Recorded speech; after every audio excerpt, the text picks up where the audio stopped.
Whenever we have to guess something, let's say the population of Russia, we use anchors, starting with something we know for sure to be true, so it must be greater than 1, must be less than 7 billion, and is less than the population of China.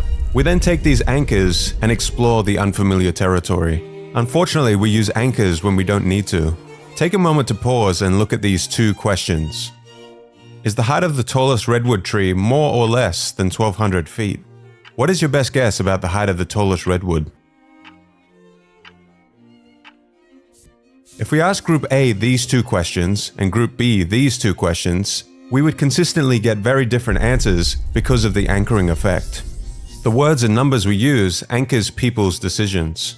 But the anchoring effect doesn't only apply to numbers that appear informative, such as in the tree example.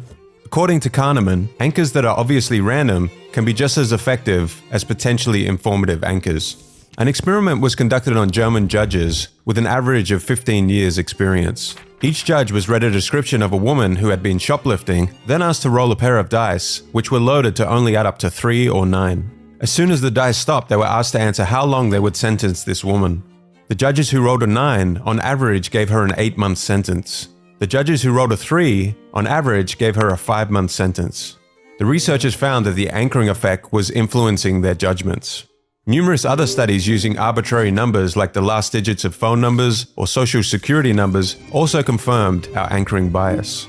In sales and negotiations, anchors are being used all the time, and there will be people who are willing and able to set up this mind trap and exploit the anchoring effect against you.